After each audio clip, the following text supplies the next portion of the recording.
مسکینوں پر خرچ کرنا، مسکینوں پر خرچ کرنے کے بارے میں حضور کے کیا فرمان ہیں؟ حضرت سیدنا ابو ہریرہ رضی اللہ تعالیٰ عنہ، آپ راوی ہیں حدیث کے، فرماتے ہیں رسول کریم صلی اللہ علیہ وسلم نے ارشاد فرمایا مسکین وہ نہیں جو لوگوں میں گھومتا رہتا ہے، پھرتا رہتا ہے اور ایک لقمہ یا دو لقمے اور ایک کھجور یا دو کھجوریں لے کر چلا جاتا ہے۔ تو صحابہ نے عرض کی یا رسول اللہ علیہ وسلم، پھر مسکین کون ہے کون ہے جو مسکین ہے؟ تو سرکار عالم صلی اللہ علیہ وسلم نے ارشاد فرمایا جس کے پاس اتنا مال نہ ہو جو اس کی ضروریات سے اسے مستغنی کر دے اور نہ اس کے آثار سے مسکینی اور فقر کا پتہ چلے تاکہ اس پر صدقہ کیا جائے اور نہ ہی وہ لوگوں سے سوال کرتا ہو، فرمایا اسے مسکین کہتے ہیں۔ ہر کوئی چلنے پھرنے والا مسکین نہیں ہوتا۔ دوسری حدیث سنیے، حضرت سیدنا ابو ہریرہ راوی ہیں اس کے، رسول کائنات صلی اللہ علیہ وسلم نے ارشاد فرمایا ایک لقمہ روٹی اور ایک مٹھی خورما اور اس کی مثل کوئی اور چیز جس سے مسکین کو نفع پہنچے، فرمایا ان چیزوں کی وجہ سے اللہ 3 شخصوں کو جنت میں داخل فرمائے گا۔ بڑی ہی یہ راحت بانٹنے والی یہ حدیث ہے، دل کو سکون دینے والی یہ حدیث ہے اور خوش کر دینے والا یہ حضور صلی اللہ علیہ وسلم کا فرمان ہے۔ فرمایا ایک لقمہ کسی کو روٹی دینا اور مٹھی بھر کسی کو کھجوریں دینا، فرمایا یہ چیزیں ہیں جو 3 لوگوں کو جنت میں داخل کرنے والی ہیں۔ عرض کیا گیا یا رسول اللہ علیہ وسلم کیسے؟ فرمایا ایک صاحب خانہ، گھر کا بڑا، گھر کا راہبر، گھر کا سربراہ، جس نے حکم دیا کہ مسکین کو کچھ دیا جائے، اس نے حکم دیا اور اس کی زوجہ، اس نے اس کو بنایا، اس کو پکا کر کے پھر ایک غلام کو بلایا، کہا جاؤ یہ باہر مسکین مانگنے والا ہے، جاؤ اس کو یہ دے آؤ۔ میرے کریم مصطفیٰ صلی اللہ علیہ وسلم فرماتے ہیں جس نے حکم دیا اللہ اسے بھی جنت عطا فرمائے گا، جس نے اس کو بنایا جو اس کی زوجہ ہے اللہ اس کو بھی جنت عطا فرمائے گا، اور جس نے فقط پکڑ کر کے اگلے بندے تک پہنچا دیا میرے کریم مصطفیٰ فرماتے ہیں اللہ اسے بھی جنت عطا فرمائے گا۔ اور حضرت ابو ہریرہ فرماتے ہیں حدیث کے اگلے الفاظ ہیں، کریم مصطفیٰ صلی اللہ علیہ وسلم نے فرمایا واہ اللہ تیری تعریف، تیری شان، تیری تعریف، تیری شان کہ تو نے تو ہمارے غلاموں کو بھی جنتیں عطا فرما دی۔ اور یہ انداز ہے رسول کائنات صلی اللہ علیہ وسلم کا۔ اب جو چوتھی چیز ذکر کی گئی مسکینوں پر خرچ کرنے کے ساتھ آگے مسافروں پر خرچ کرنا، راہگیروں پر خرچ کرنا۔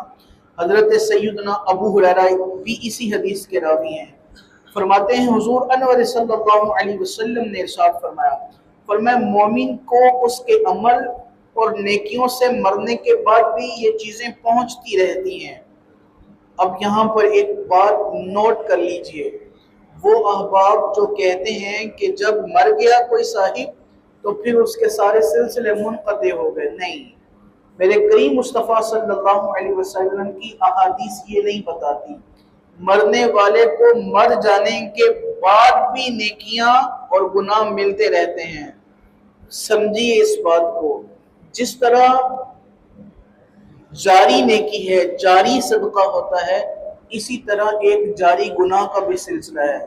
کسی صاحب نے، یہ بات سمجھیے اور اس کو تھوڑی سی دل میں جگہ دیجئے، کسی صاحب نے اپنے معاشرے میں برائی کا منہ کھولا، اس کا آغاز کیا، اس سے پہلے برائی نہیں پائی جاتی تھی، اس کی ترویج کرنے والا، اس کی اشاعت کرنے والا وہ ایک فرد واحد ہے، اب وہ دنیا سے چل بسا، اب لوگ اس برائی پر جمع ہوتے جا رہے ہیں، یہ سلسلہ رک نہیں رہا، جتنے لوگ برائی پر جمع ہوں گے وہ صاحب جس نے آغاز کیا تھا، جس نے افتتاح کیا تھا، جس نے برائی کا منہ کھولا تھا، برائی کا بند کھولا تھا، اب قبر میں اس کو گناہوں پر گناہ اس کو ملتے رہیں گے۔ اسی کے برعکس دوسری چیز بھی سمجھیے ایک ایسا صاحب جس نے نیکی کا دروازہ کھولا، جس نے نیکی کا باب کھولا، اس سے پہلے نیکی نہیں کی جاتی تھی، اب وہ دنیا سے چل بسا، اب جتنی دیر تک وہ نیکی کا کام ہوتا رہے گا اللہ کریم اس کو اجر و ثواب عطا فرماتا رہے گا۔ تو ان اشیاء پر، ان چیزوں پر غور و فکر کرنا بھی بہت ضروری ہے کہ ہم جو کام کر رہے ہیں یہ صدقہ جاریہ ہے یا گناہ جاریہ ہے۔ نوجوان حضرات جو سوشل میڈیا یوز کرتے ہیں، ایسی پوسٹ کبھی نہ کیجئے جو گانے باجے والی ہو، اور یہ نہ ختم ہونے والی چیز ہے۔ کون ہے جو آپ کے سوشل اکاؤنٹ سے وہ چیزیں ڈیلیٹ کرے گا؟ آپ چل بسیں گے دنیا سے، اور جب تک وہ چیزیں سوشل اکاؤنٹ پر چلتی رہیں گی، لوگ دیکھتے رہیں گے، آپ کے نامہ اعمال گناہوں سے بھرتے رہیں گے۔ ہاں، اگر کسی نے ایک قرآن پاک کی آیت اپنے سوشل اکاؤنٹ پر ڈالی، جب تک وہ آیت چلتی رہے گی، اس کا ورد ہوتا رہے گا، لوگ سنتے رہیں گے، اللہ اس کو بھی ثواب عطا فرمائے گا۔ دونوں رخ ہیں۔ اب ہماری ذمہ داری ہے کہ ہم نے کس چیز کو اپنانا ہے۔ خالق کائنات نے ہمیں بتا دیا کہ اس راستے پر چلو گے تو برکتیں ملیں گی، اس راستے پر چلو گے تو عذاب ہے، گناہ ہے، سزا ہے، عقاب ہے۔ اب یہ حضرت انسان کا فیصلہ ہے، وہ اللہ کی رحمت والے راستے کو پسند کرتا ہے یا اللہ کے عذاب والے راستے کو پسند کرتا ہے۔ میرے کریم مصطفیٰ صلی اللہ علیہ وسلم کی حدیث ہے، حضور کا فرمان ہے، فرمایا کسی نے نیکی کا آغاز کیا، اب وہ دنیا سے چلا گیا، لوگ اس کی ہوئی نیکی پر نیکی کرتے رہے، اس کے بتائے ہوئے طریق پر چلتے رہے۔ میرے مصطفیٰ صلی اللہ علیہ وسلم فرماتے ہیں جتنے لوگ نیکی کریں گے، کرتے رہیں گے، فرمایا اس نیکی کا آغاز کرنے والا جو خوش قسمت ہے، جس کے بخت بلند ہیں، میرے کریم مصطفیٰ فرماتے ہیں جتنے بھی کام کریں گے ان سب کا ثواب اللہ اس نیکی کے آغاز کرنے والے کو بھی عطا فرمائے گا۔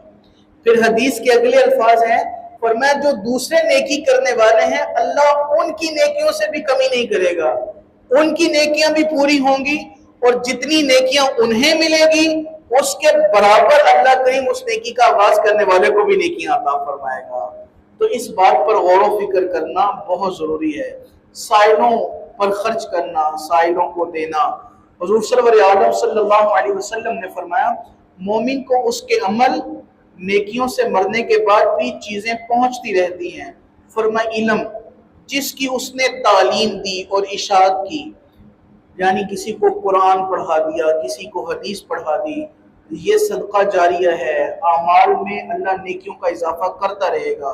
فرمایا پھر نیک اولاد جو چھوڑ کر چلا گیا، ضروری نہیں ہے کہ اولاد دعا مانگے گی تو صلہ ملے گا، نیک اولاد جب بھی سر پر سجود ہوگی اللہ اس کی تربیت کرنے پر بھی اجر ثواب عطا فرمائے گا۔ پھر فرمایا مصحف جسے میراث میں چھوڑ دیا، یعنی اس کا قرآن پاک اس نے جو خریدا تھا، کبھی پڑھا کرتا تھا، لیل و نہار اس قرآن سے محبت کیا کرتا تھا، وہ چھوڑ گیا۔ فرمایا جو بعد میں پڑھتا رہے گا جو بھی اس سے، فرمایا اللہ مرنے والے کو اس کا بھی ثواب دے گا۔ پھر فرمایا اگر کسی نے مسجد بنائی اللہ اس کا بھی ثواب عطا فرمائے گا۔ پھر فرمایا مسافر کے لیے مکان بنا دیا، ٹھہرنے کے لیے جگہ بنا دی مسافر کے، فرمایا یہ بھی صدقہ جاریہ ہے۔ پھر فرمایا کسی نے نہر جاری کر دی، لوگوں کے پانی پینے کا اہتمام کر دیا، فرمایا یہ بھی صدقہ جاریہ ہے۔ پھر فرمایا اپنی صحت اور زندگی میں اپنے مال میں سے صدقہ نکال دیا جو اس کے مرنے کے بعد اللہ کریم اس کو عطا کرتا رہے گا، اس کو ثواب ملتا رہے گا۔